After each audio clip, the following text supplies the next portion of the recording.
Thank you for tuning in. Hello and welcome to today's webinar about the design exploration of a multi-purpose ocean vessel. This webinar is brought to you jointly by Naval Group and Friendship Systems and will cover some material that we produced within the R&D project HOLISHIP that I will introduce a bit more later on. For the presenters, first of all, my name is Matthias Brenner and I will be your host and moderator today. I'm currently responsible for sales at Friendship Systems and I have previously worked here in the pre-sales and engineering team.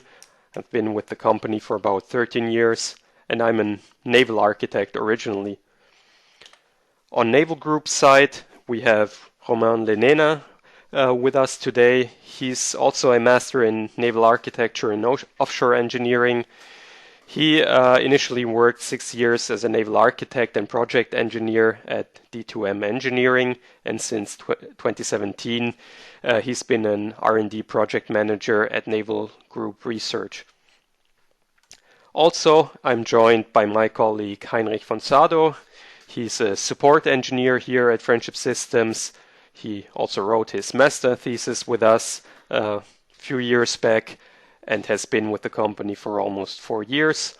He's an engineering science master and he's working a lot on marine applications here, R&D projects and customer support. Before we actually get started, I have just a few brief housekeeping issues. Today's webinar will be recorded and will be made available for replay later on. So for everyone who joined here today or registered for the webinar, you will get a link to the recording tomorrow that you can use to watch it again.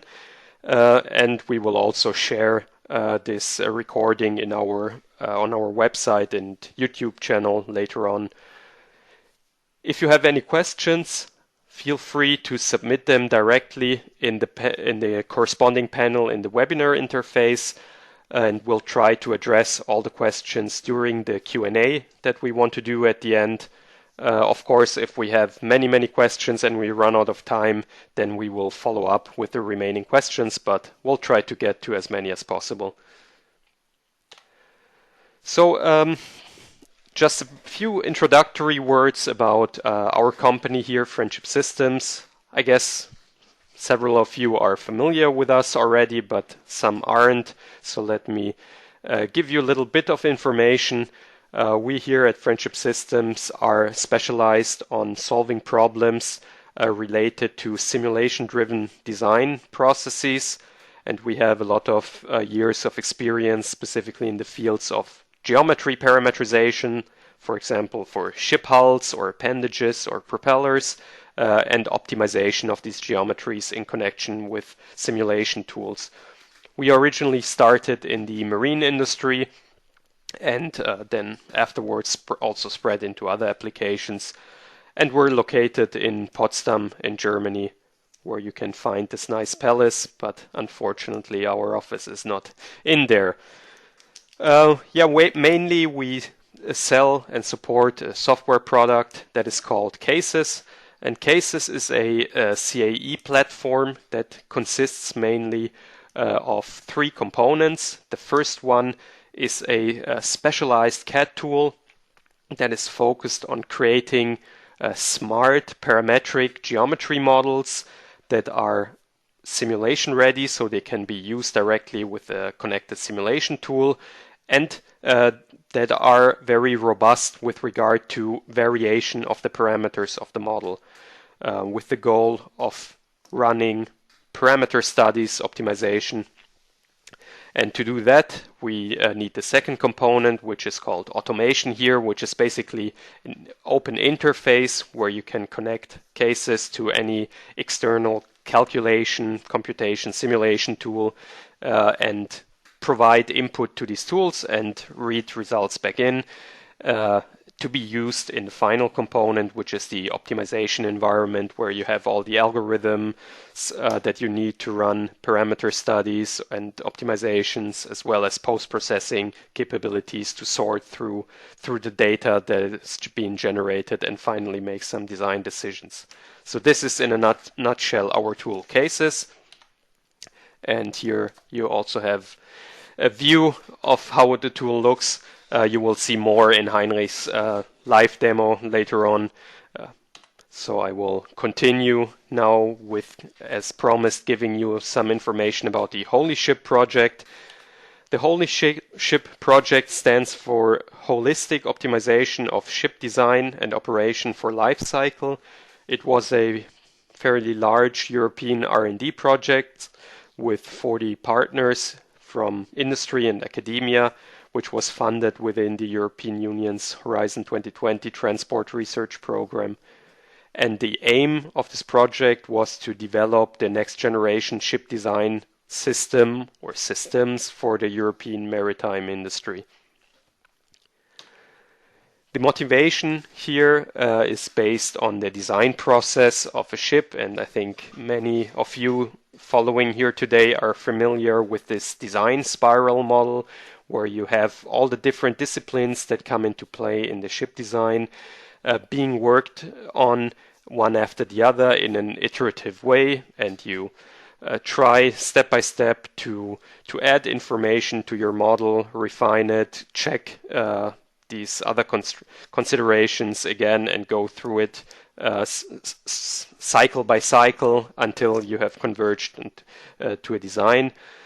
And the idea of the HOLISHIP project is to synthesize everything together in one model. So basically collect all the requirements for the ship design at the beginning, provide tools that can work on these different disciplines, and integrate them everything into a design platform and into a design process which is partially automated, so that they can be taken into account at the same time within the same loop.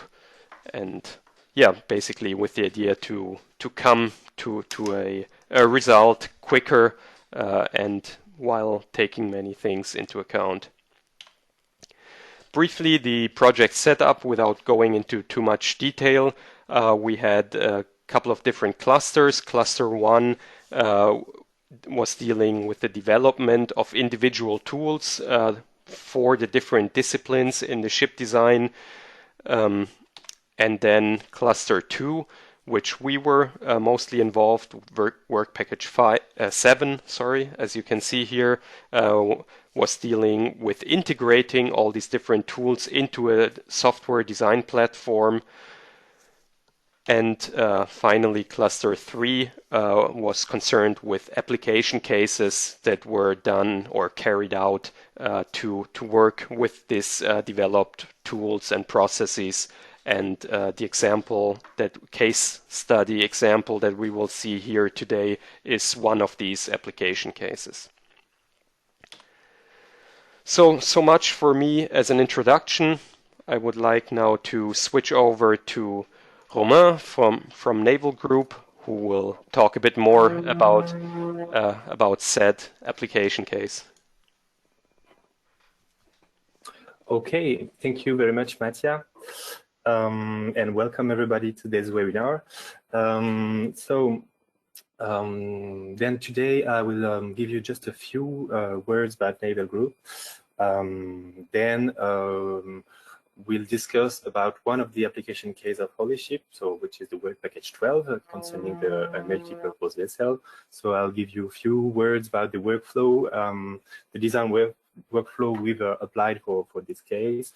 Then we'll see in detail the two design phase that were implemented here, a concept phase and a contract phase.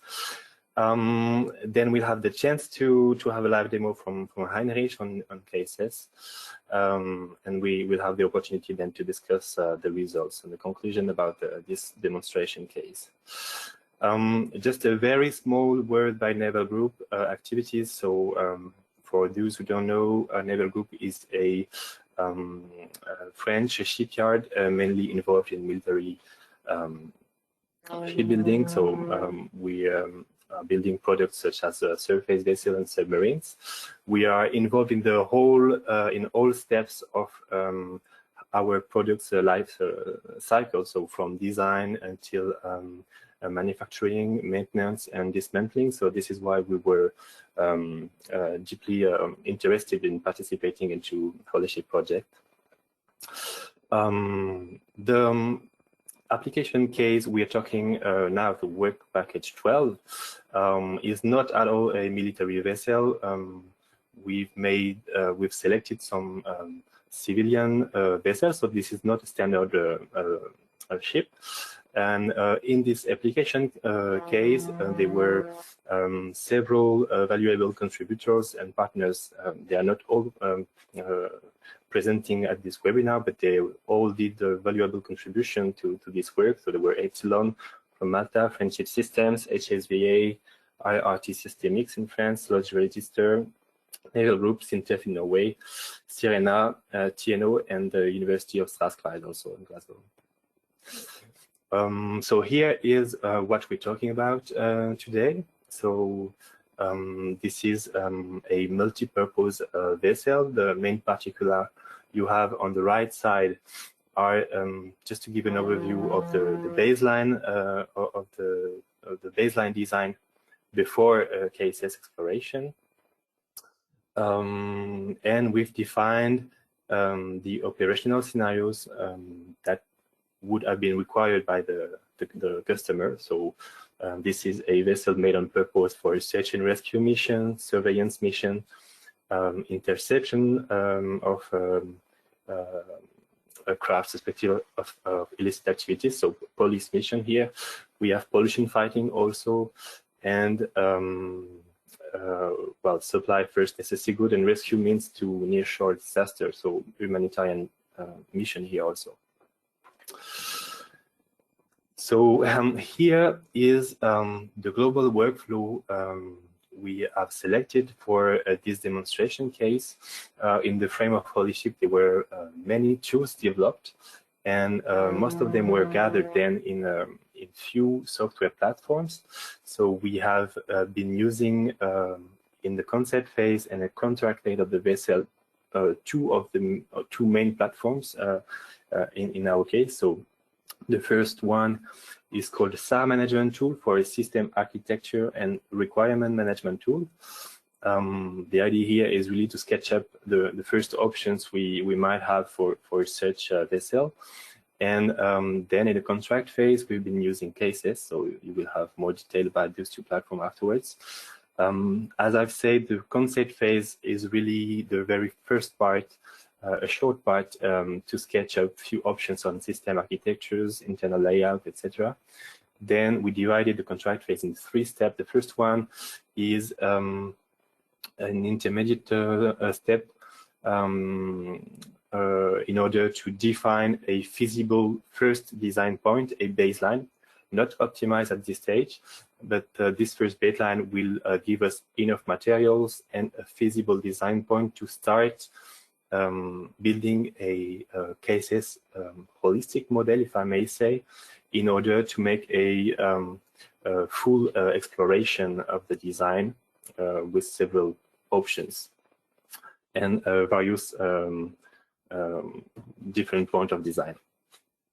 And then once we have performed with this CAESES model one sensitivity study on main particulars, and we are able, we will see it also to perform a few optimization studies with the same model, then we are able to go and discuss with the customer, okay, this is the space of design, we have several design points, which one we want to select to continue the detailed design, etc.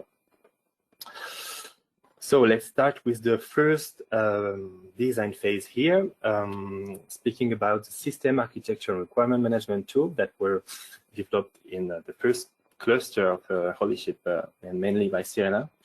As I say, the idea here is to end up with a few first sketches and a few options here of design.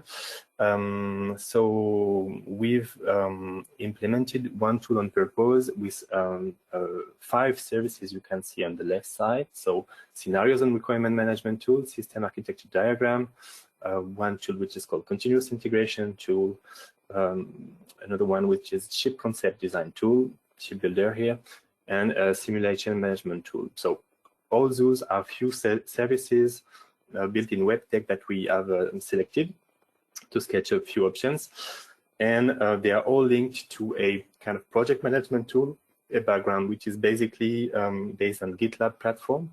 And the idea is to handle and to manage the different items from the left side services into configuration, then to track them, to store them, and to be able to share the last versions of the design with the small first team that we start the design. Okay, the first step, first services, is here the operational scenarios and requirement definition. So we received from a customer a first specification, and well, the first idea here is to build comprehensible operational scenarios. So we've just written down textual scenarios here to have a comprehensive overview of the operation of the vessel. And so here we're basically storing these scenarios. We are then able to highlight the main critical requirements, and we are storing and managing in configuration here our own specification. So we find requirements from customer specification and added requirement from our side, with some highlights on the main operational scenarios, main operational requirements from scenarios. So this is one first service, basically storing the specification and the scenarios. Then we needed a second services, which is basically a tool to handle few options on system architectures. So usually we are facing the requirements. We're building a system architecture with a project breakdown structure, defining each system and their components. Here, this is more a bit the same, but in addition to that, we have the opportunity to display a map of the system architecture, if I may say. So we have not only the system and their component, but we have also the physical interface that are drawn into this tool. So we can visualize quite easily physical interface, a few networks, physical networks, and we can switch quite easily, draw quite easily few system options. So we made it work for few propulsion architecture system in the first range, just to, well, sketch up what could be used for such a vessel at this point. Then I'm going to another service provided by the SAR management tool, which is a tool that would enable the designer to make its preliminary arrangements. So this is the very first options we might have to respond the different requirements and the associated functions. And also this is the place where we will allocate all systems onto specific locations. So we have here the opportunity to create some specific volumes, surfaces, and to allocate to those volumes some systems and some weight. So in the end, we will end up with few options of layouts. A first idea on the main particulars, and well, few options for the arrangement. Still, the design is open, and the idea here with those services really to respond to the requirements with several options without assessing the performance in the first stage. We will do it in the second stage. Okay, and then once we have the system architecture, the preliminary layouts, options, and the requirement and operational scenarios well known, the architect will then select few verification methods here. So we have here some tool that just list the available simulations, in which we are storing also the input for each simulation, the batch file, if any, and the output that we might find. So this is here. This is not planned yet to run the simulation here, but this is only to store the simulation. And the idea is, in the end, is to link all those items to get the comprehensive view of what we should do to check one requirement, one scenario, or one system. So we have a tool which is called CAM Builder, and the idea here is to gather few items around one scenario to get the full context of which operational scenarios are concerned by which requirement, for instance, which system are involved, and in the end, which simulation I should run to assess this requirement. So this is what I've been called a CAN here for HOLISHIP purpose, and we can do such a group around a requirement. If we want to check one requirement, we can also check one global operational scenarios that will gather around it all involved systems and requirements, etc. But we can also, well, decide to check a system or so on. So this was a method suggested and discussed within HOLISHIP. Well, you could find more detail about that in the deliverables that are public. Okay, so here was basically the first concept phase to sketch up the few options we have, but we don't assess at this stage yet whether there is a feasible solution and which one is the better one. So we'll need to go to the second stage of the design phase for the multi-purpose ocean vessel. So what we have here, so then this is the beginning of the contract design phase. So from those different options, the first step we've made here was to select one, even if it is not the optimized one. This is not the best one, but we need a feasible point and some simulation materials to start implementing the CAESES model that will then enable us to make a wider exploration. So this was an intermediate step here. We selected one design with one propulsion architecture solution here, and we have run all the verification and simulation just with a quite classical way at Naval Group, just to ensure that the first point of design is a feasible one, and that we have enough materials then, I mean simulation materials to implement the exploration model. Okay, so now we have one baseline and we still have the few options identified at the concept phase. And we have implemented here a CAESES model. So why? There are two main reasons. The point 1 and point 2 here. The first reason is to perform a wider sensitivity study to explore a few options on main particulars, on eventually on layout and on propulsion architectures. And with this CAESES model, we will be able not only to explore the main particulars, but also to perform few optimization studies afterwards. So this is basically what the CAESES model would look like in terms of connections.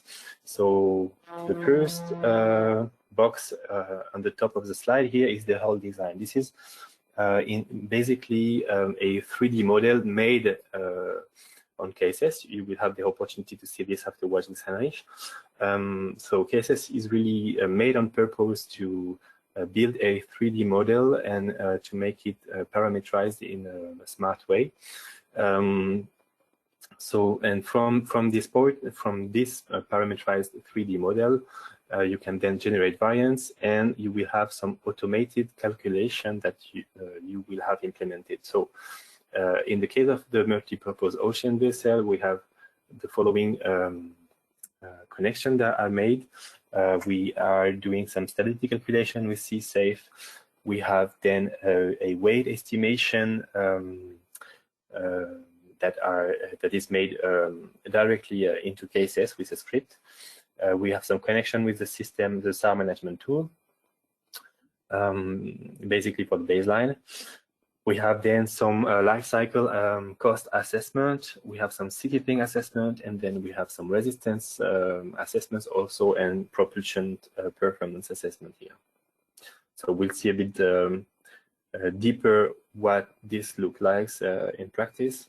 So the little animation you have here was the first hull implemented on the CAESES from a simple IGES file, and well, in few clicks you can easily already make some a bit simple deformation, like 1D scale.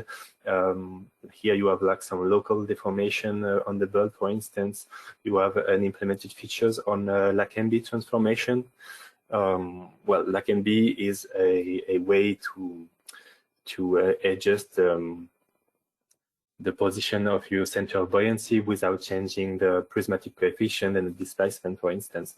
So we started with this first step that was a bit too simple for what we wanted to do. So in a second stage, the University of Strathclyde provided us with a fully parameterized model in which all parameters are meaningful. You can handle the bilges, the dead rise, superstructure height, etc. So you will have the opportunity to see it very quickly in an enriched presentation afterwards. But we have really a fully parameterized model here.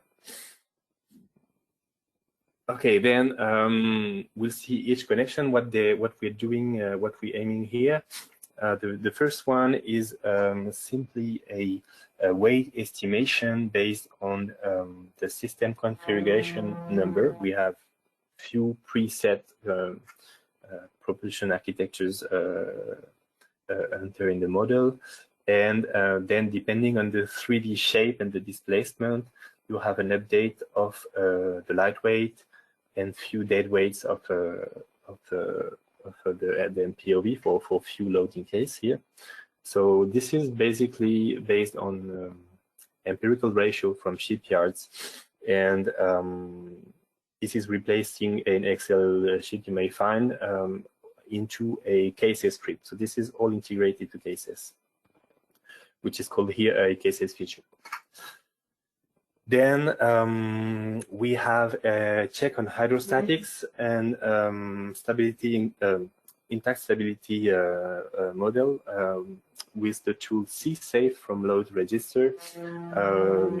What we have here is an automated update of the hull and the tank plan depending on the parameters you have selected.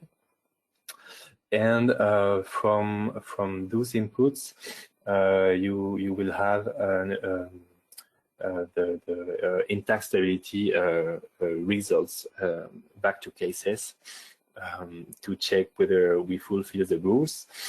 In our case, we have focused only on the intact stability checked. The damage stability was not part of the scope of work, but you will find some very interesting works on damage stability checked in other application case. For instance, I believe the last webinar with the OSB with Kongsberg showed interesting works about this point. Okay, so then another connection we have here is a connection with a tool called HES for General system, I believe, from TNO. And we have here two opportunities. The first one is to calculate the resistance with a statistical method. So for instance, Holtrop, or in our case, it was the full method that were used. We have also few 1D models that are preset in HES. So two DID models, two CODAD, two CODLAD. So for diesel and diesel, combined diesel and diesel, and combined diesel electric. And as an input, you have also the operational profile that comes from the operational scenarios. Then you can run the HES model, and as an output, you'll have the resistance calculation. You have a propeller definition from Wageningen series.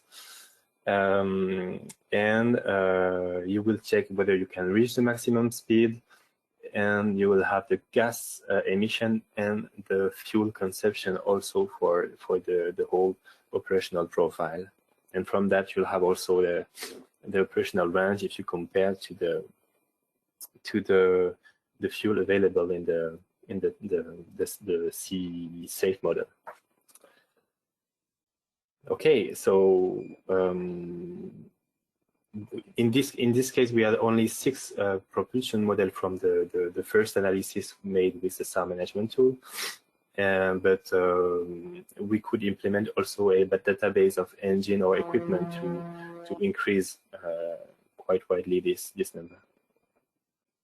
Okay, well, then we had another connection here to a panel code which is called NuShallo, supplied by HSVA.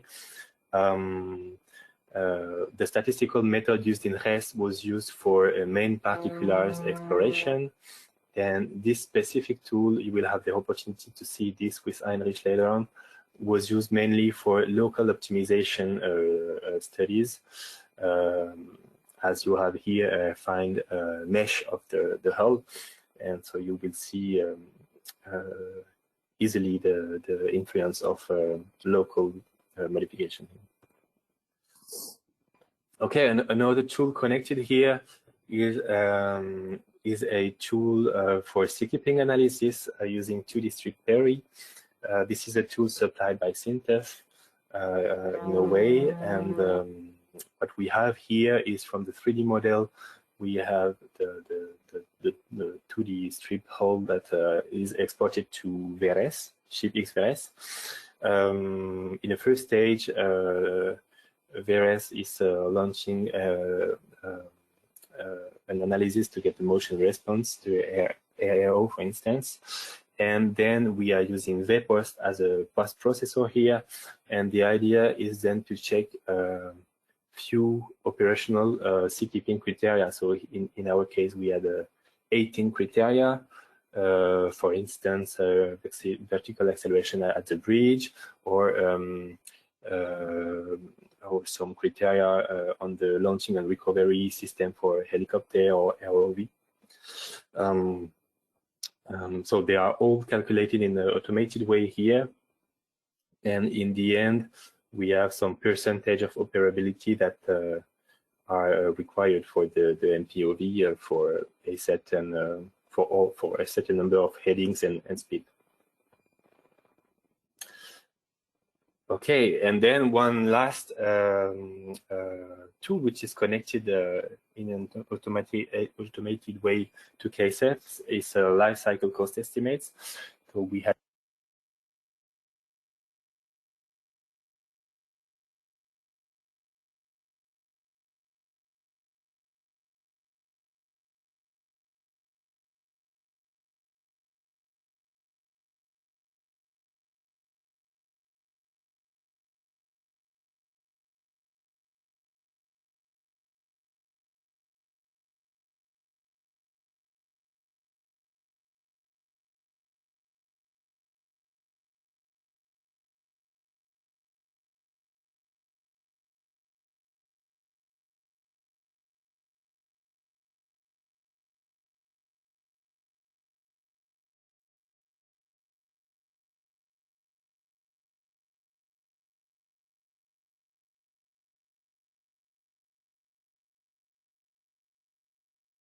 Okay, that seems we're having some audio trouble with Romain here. Can you hear me again? Yes. Okay, sorry. Yeah, sorry for that. I just made a small mistake. No problem. I think we just missed a little bit this slide here. Yeah, okay, so I'll be back on this slide. Sorry, so for the life cycle cost estimate here, we had three opportunities to calculate it, and the three tools were connected directly to CAESES. So there were a dedicated tool supplied by Balance. There were also an Excel file that we could link directly to CAESES. This is something that is possible also, and in the end we used a integrated script, a feature like for the weight estimation in CAESES that were more that would faster for our case. And from this calculation, then we have the OPEX and the CAPEX calculation, and we are able then to calculate a life cycle cost here. Well, so this was the presentation of the CAESES model implementation, in which you have all the automated connections. Now you will have a live demonstration of Heinrich concerning one specific optimization experience on the employee case, and then we'll discuss what we can do with all those connections afterwards again. Thank you very much, Romain, for your nice presentation. As you mentioned, I'm going to continue with the live demonstration here. So what you're looking at is close to, I'd say, the project file that was developed in this application case. I've stripped it down just a little bit for the purpose of this demonstration to make it a bit easier for me to show you around. So basically what you see here is the structure that Romain has just described in his presentation, with all the separate parts that come together and are used in conjunction to make up this holistic optimization. So it starts with an initial model here that was imported, shown in purple. And then, as Romain mentioned, we had the University of Strathclyde provide us with an actual, what's called a geometric model, which is a fully parametric model that would come close to this initial reference design, but at the same time allow us a lot of freedom and a lot of settings to choose and to vary and to change, and thereby and vary the shape of this ship to quite a great extent, actually. All of this then comes together into one solid model, as you would usually need it in most applications, some solid closed watertight geometry that you can use for meshing, for deformation, for exporting and the like. And also what we can see here already in CAESES is a panel mesh, as was used in this case for the resistance calculation with HSVAs panel code NuShallo. And the next step in the setup was the weight estimation. Here, as Romain mentioned, this is based on a feature definition that takes into account a lot of settings and actually a lot of measurements from this particular design. So while we change the shape of our ship, we're able to get a corresponding weight estimate for each and every design variant. Followed then by the seakeeping analysis, which was carried out with two tools. First, the VARIS for the calculation of the RAOs, and then VPost for the post-processing to assess for a number of interesting points like this one here up at the bridge, or maybe this one at the helipad, the maximum accelerations that would occur in different sea states, and to check those against various given constraints. Next then is the stability, where you can see the import of the compartments as they have been generated in ShipBuilder. So ShipBuilder, as Romain mentioned, was used in a very early design phase to get an initial draft and an initial idea of possible compartmentations. And then we imported these and made sure we could vary them in CAESES and export them again and trim them with the existing hull model to take them into account in the intact stability calculations. And then we are at step number 5 here, which is the propulsion. And that one again is a two-step process where HES was used for an initial study in which the main particulars of the ship have been varied together with 6 different propulsion configurations that were examined so that we could get a favorable combination of main particulars and propulsion configuration to start with as our baseline. And then NuShallo was used for the more detailed design to assess wave-making resistance at actually various different speeds. So what we get from NuShallo are these wave-making patterns and resistance values, in this case for 16, 20, and 26 knots shown here. Originally, there were even a few more speeds investigated, but like I said, I've reduced this a little bit so that it's a bit easier for me to show and run these computations. The connection of these tools is very similar, I guess, for all of them, and as it is for all connections that we do within CAESES. So there's what we call a computation and a configuration, which belong together. So you can see here there's a number of computations for NuShallo at the different speeds with corresponding configurations. And if we look at one of these computations, you can see that there's basically a small set of input files that are needed by NuShallo. Geometry needs to be provided. And then we just specify what's the result files that we want to retrieve, like the VTK files here with the mesh and data and all the cells, and the PTL file coming back from NuShallo that holds the resistance and where we can get to the actual resistance measurement. We then extract these measures at the different speeds and sum them up in the weighted sum. That's what's called RT mean here. So this is actually not the average, but more a weighted average according to the operating profile that we expect to see. Something like maybe 60% of the time we're sailing at 16 knots, and then another 20% of the time at 20 knots, and another 20% maybe at the maximum speed of 26 knots. And we sum those up and weigh them so that we get a reasonable objective function that we can then look at and compare between all the designs and eventually even optimize, in this terms, minimize in an optimization. And this is what was done. So firstly, we started out with a DOE phase, a design of experiments. We used what's called a Latin hypercube sampling algorithm containing 7 free variables that we have varied. And we ran that for 70 designs in total, basically screening the entire design space just to see what's going on there in terms of mean resistance. And you can see here, if I sort this for mean resistance, that we get anything from 117 kilonewtons down to 90. So there's quite some big changes in geometry here, and therefore also quite some changes in the mean resistance. That also means that there's obviously some potential for optimization, as you could guess.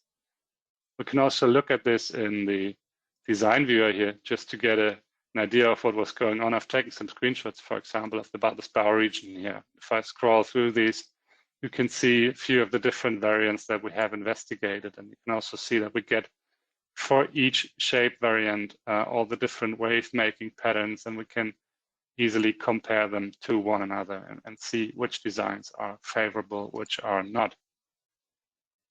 The next step then was to choose the best design that we've found so far, which is the number 45 out of this Latin hypercube sampling, and run a T-search from there. So run an actual optimization algorithm that tries to find combinations in these design variables that would reduce the mean resistance even further.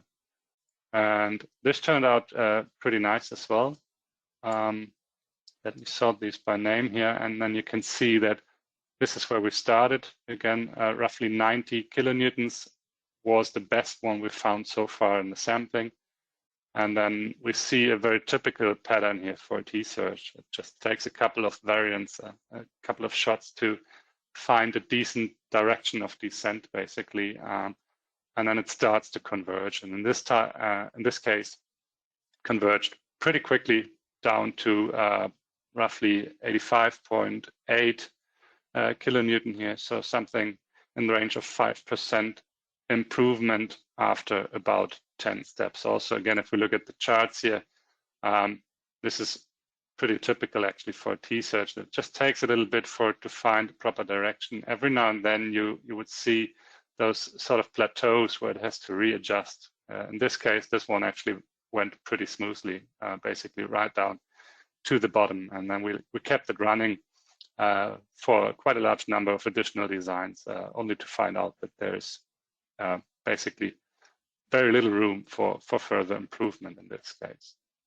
And that's great results. It's very good, considering that we have a large range here in the initial sampling. We can expect that there is something to gain, and an optimization algorithm that runs like this, it's always a good sign. And 5% in wave making after changing the main particulars is, I think, also a very reasonable thing to expect here.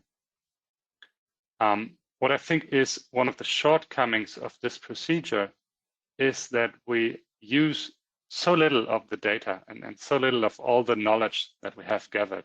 So if we look back at this Latin hypercube sampling table again here, this is design number 45, and all the designs that were evaluated thereafter, and actually also all the 44 designs that we calculated prior to this design, are completely neglected.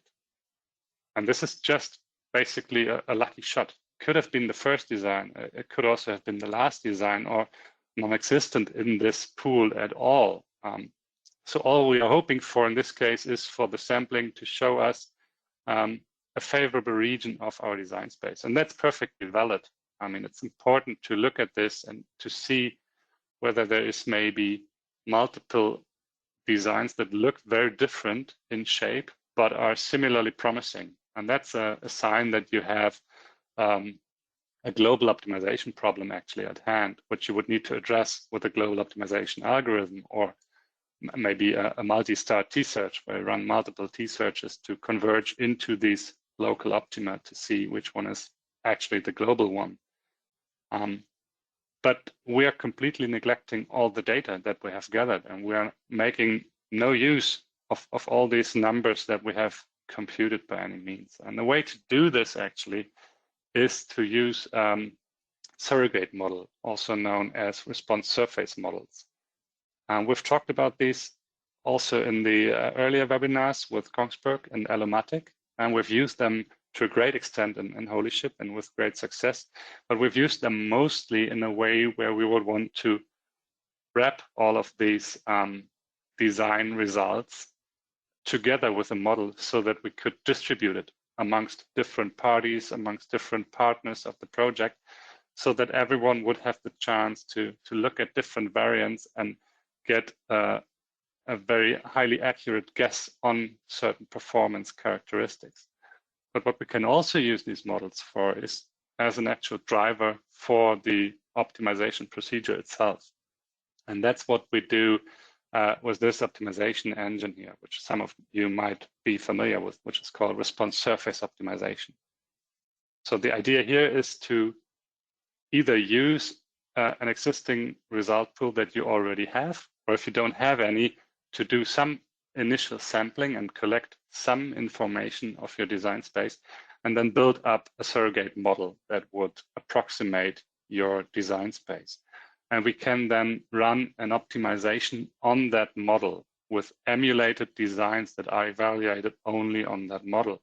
And that's what happens in the background within each and every iteration of this response surface optimization algorithm. And there could be a couple of hundreds to thousands or even tens of thousands of designs emulated on that model within just a split second before the algorithm finds that it converged on the model, and it has a prediction as to which design it believes to be the best in terms of your chosen objective function. And only this design will then be actually run with a CFD. And that's what I've done here. So I've taken all the results from the Latin hypercube sampling, but I have not taken those from the T-search. So build up the model and ran just one additional step. And you can see here that this engine converged within one single step down to 85.6 in RT mean, which is in fact even a little bit better than the T-Surge did. That's not really something I would have expected. But anyways, it just tells us that we have done enough of sampling here in the first place, and that we have a model that is apparently able to approximate our design space fairly well. And what it shows very nicely is that instead of running 10, 15, or potentially even more designs with an actual CFD, which is costly, you could do this emulated on a response surface model and then just verify what you find. And if your model is good, if your simulations are plenty and of good quality, this approach usually works really good. There's another benefit that I would like to highlight. This comes with this technique.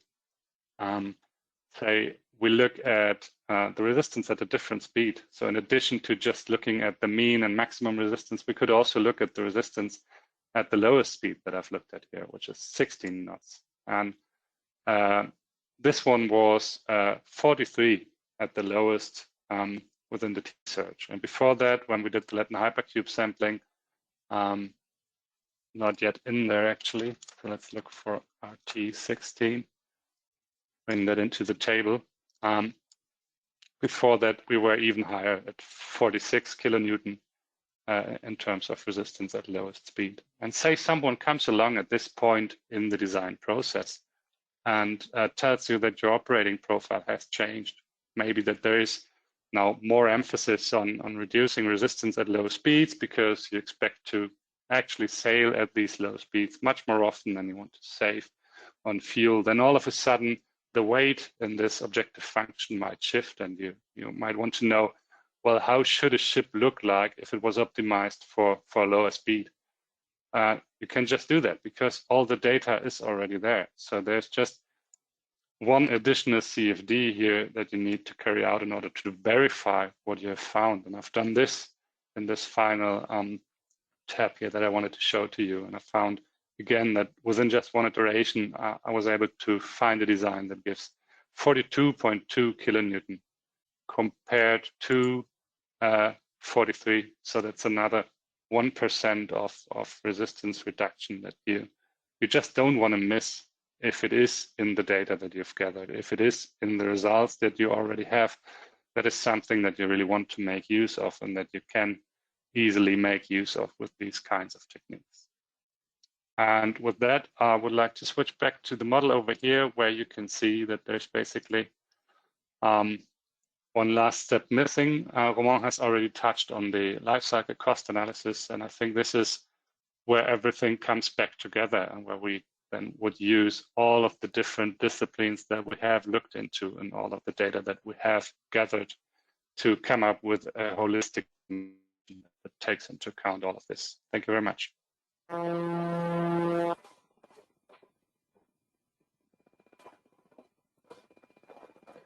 Okay, thank you very much, Heinrich.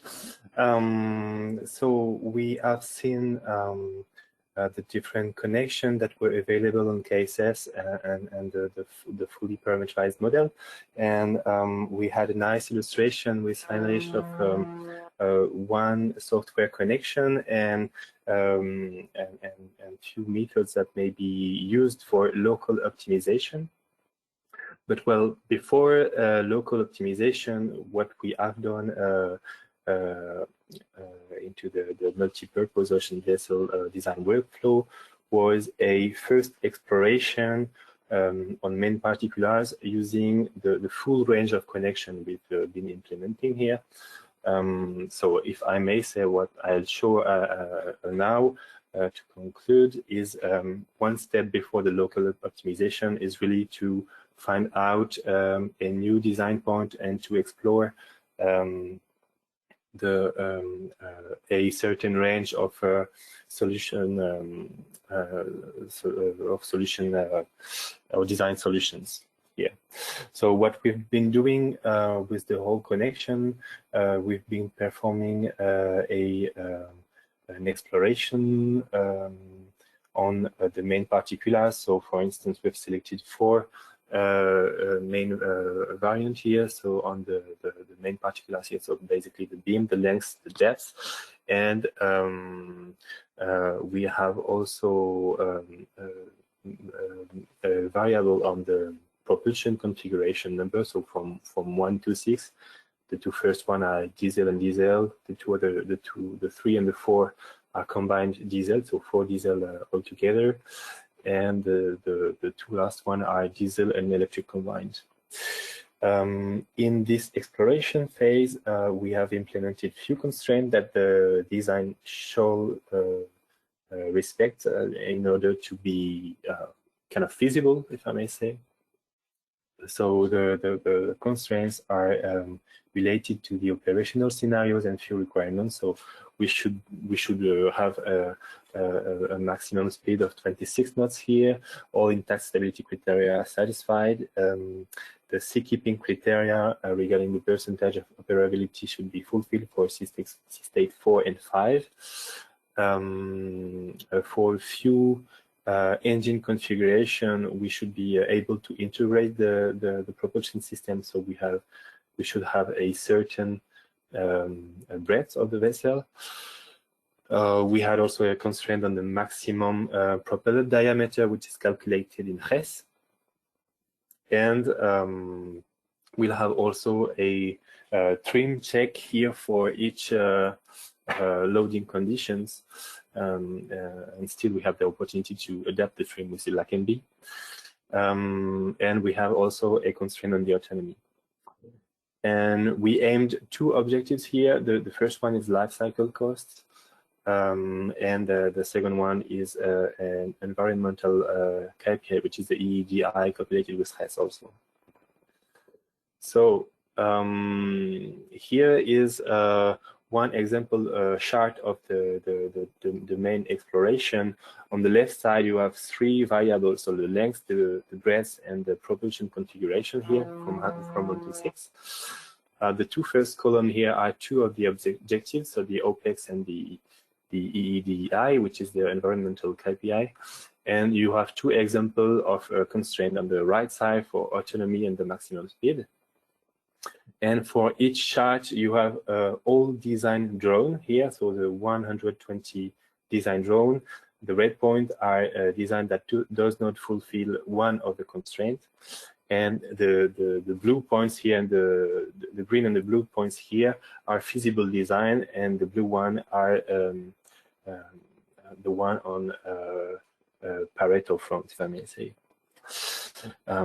So this is one display mode. You can visualize each interdependence of each variables on the constraints and the objectives here. And you have also few other convenient visualization or display mode that will enable the architect to analyze the solution range. So here are two modes. For instance, you have a kind of polar plot drawing for each variables, the objectives and the constraint on the left side. And on the right side, for instance, this is basically the same kind of display, but here we have selected only the design with a high length, so the long vessels, if I may say, and here you can visualize what would be the influence and the length on the several constraints and objectives. So these are just example of visualization that will enable the architect to navigate among the solution design space. And in the end, for instance, after this first exploration, we have selected a new propulsion configuration and a new hull with new main particulars, so a larger breadth. And with this configuration, we have here an improvement of the life cycle cost around 20%. So this is quite big here, and the reason of this is because the first baseline, remember, was not optimized. This is only a feasible point, and to start the exploration. So we have reached here a better design point that will be the new baseline for detailed studies or verification. well, to conclude what we have done here on the MPOV application case, so we had two steps: the concept phase using SAR management tools. So the idea is really to sketch up with some few simple services to be used in a small team, so they are shared and handled, managed in configuration here, and we are then able to end up with few design options here. And then in the contract venue, we have been using CAESES. So for first first exploration on main particulars using all automated connections. And in a second stage, with the same model, we have been performing few local optimization. So the one showed Heinrich was for illustration purpose, but I believe this illustrates well that what can be done in CAESES platform. So CAESES is made on purpose for 3D modeling parameterization, but you can add up a few variables, like for instance the propulsion number here. A very large number of software has been coupled with CAESES in the frame of HOLISHIP, for instance, and out of the frame of HOLISHIP. And there is a full range of, there is a full optimization suite which is available also in CAESES, and that could be really useful to handle this design exploration with simulation-driven approach. Okay, well, this is more or less the end for me. This was one of the 9 application cases that were performed in the frame of HOLISHIP. So maybe there were some part missing. I'm thinking, for instance, about damage stability here. But well, if it's not demonstrated in this case, few others have taken care of dealing with those steps. There are a few public deliverables that are available, and there are also 2 HOLISHIP books that have been written in the frame of HOLISHIP. If you want to know more about those 9 application cases and the several development that have been performed by the 40 partners, so it was really a huge project, and it was really interesting working with all those partners. So I thank them all if they are connected, and I thank you all also for participating to this webinar. This is all from me. I think I will give the hand to Mattia. Thank you very much, Romain, and thank you, Heinrich, as well for the live demo. We are basically at the end of our time, but I think we can stretch it a little bit for people that still have some time to at least get to some of the questions that were asked here. So let me switch to my screen, and then we can get to the Q&A. I have a few questions that came in already. First of all, maybe this is one I can quickly answer, which is about what are the prospects for EU countries to start to also construct ships with these CAD CAE tools. I can answer that a little bit. I mean, we have several shipyard customers within Europe that use these tools for design, and these vessels are also built here in Europe. So they are using our tool CAESES, and they also have access to some of the methodology that has been developed here. Of course, this also involves other tools that are distributed by other providers, but I think definitely there is good possibilities for European shipyards to design and construct ships based on this. A question maybe for Romain, which is regarding this is, I think, a short question, the breadth constraint. Is this related to midship or the machinery compartment? So the beam breadth constraint, what is it based on?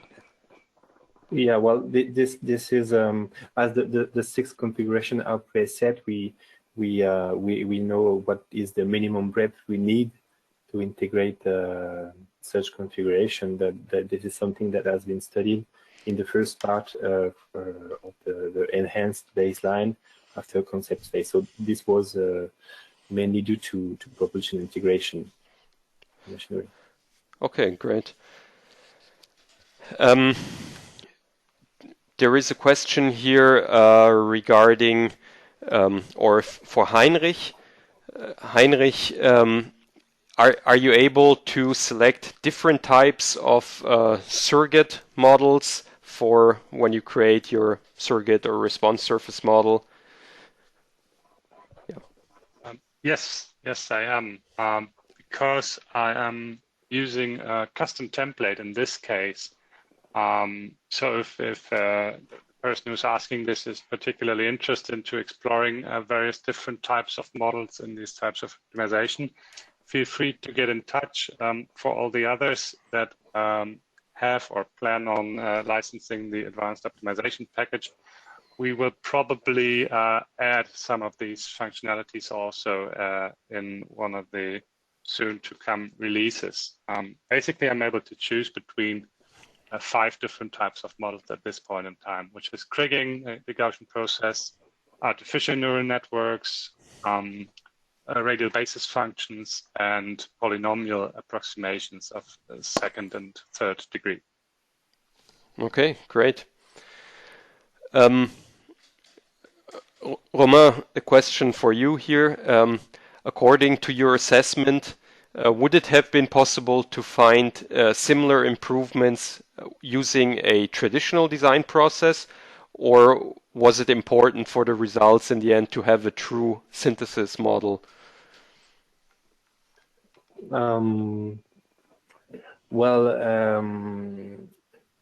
I believe it would have been possible to find such a solution with a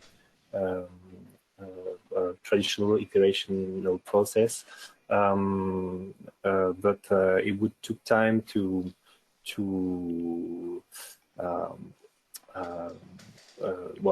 iterate and to study the several propulsion integrations and their influence on each simulations, sequencing, etc., etc.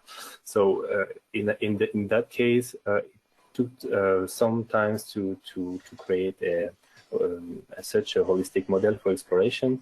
But if you have like a line of product, you might imagine that you have such a model already made on purpose, and small modification may be performed on the global model to reach a quite fast in a quite fast way this solution instead of using a traditional model. Yeah, that sounds reasonable. I have here a very let's say specific question to the picture that we see on screen. I don't know if you can say anything about this, or if you are able to answer this question, but let me try. Someone is asking here, in this graphic that we see on the screen, would it not make more sense to have the hospital section closer to the hangar rather than going through an accommodation space? Do you have any idea about these arrangements? This is specific to the view, but there are specific access on the side to the hospitals, and but yeah, indeed, it would make sense to have quick access to the hangar to be able to circulate easily. Yeah, I guess this makes sense. This is just one longitudinal cross section, so I guess there is ways around this accommodation space here in the middle. And also is asking if there is dedicated space for detention cells for law enforcement operations. But yes, I believe they were, as it was part of one of the operational scenarios. Well, this is not on this view, but there were some space planned for this, yeah. Mm-hmm. Okay. I think there is maybe one final question here, which is regarding the CFD analysis, which maybe I can also just say something quickly about this. I think a quite typical question whether the CFD analysis has been confirmed with ship model tests, and I'm not sure if any model tests have been done for this specific case, but I think the tool that has been used here is, which is NuShallo, its potential flow code, is developed by HSVA, and I think based on many years of experience with ship model tests. And I think the purpose here is maybe not necessarily to get in the absolute accurate or the accurate absolute resistance value, but rather for the optimization and comparison purposes to be able to represent the trends well enough in improvement or not. And I think there's many years of experience with that these tools provide an accurate representation of these trends and are usable for optimization. I think it is not typical for the design processes nowadays to necessarily do a model test before and after the optimization. Over the years, the experience has been accumulated, and in the end, usually the model test is performed with the optimized design, and of course that can give some comparison back. But yeah, these best practices I think are well established so far. All right, I think this is we're coming to the end of this webinar. I think if there are any questions left, we can answer them afterwards, and you can of course also contact us if you have any additional questions. You can of course watch out for upcoming webinars in the event section on our website. And as this was our third and final installment of webinars with application cases from the HOLISHIP project, you can also go back and watch the recordings of the previous webinars that will cover different application cases as well as different aspects of our tool CAESES, how it was used in the project. And of course, you can follow us on LinkedIn to stay updated with news.